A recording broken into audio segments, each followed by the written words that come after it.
I recently went on a first date the other day after never really going on a date with anyone since college. I recently went on my first date in a long time, and it was a really nice experience. We met on a dating app, shared similar interests, and decided to meet at a local park. We spent time walking, talking, and enjoying the scenery. Toward the end of the date, we found a food truck, grabbed some food, and sat on a small two-person bench to eat. Since the bench was small, our thighs were touching, which wasn't uncomfortable since we had already broken the touch barrier with a friendly side hug at the beginning of the date. After we finished eating, we just sat there, people watching, when he put his arm over my shoulders and started gently brushing his fingers along my bicep. Pause. I should mention, I'm 30 female, and the most I've ever done with a guy is hold hands. Unpause. As this was happening, my heart was fluttering. It felt electric.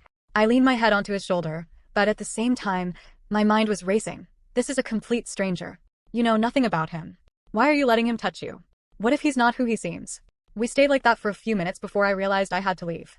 He walked me to my car, we hugged, and he said he'd love to see me again. I told him I had a nice time and would like to see him again too. On my way home, I kept overthinking. I know all we did was hug and cuddle a little, but what happens next time? What if he wants to kiss me? I've never kissed anyone before, and I can't do it unless I feel truly safe and trust someone, which could take months. I need time, physically and emotionally, before I feel comfortable being vulnerable with someone. I'm wondering how to articulate this to him and future dates. Should I mention it early on? Should I add it to my profile?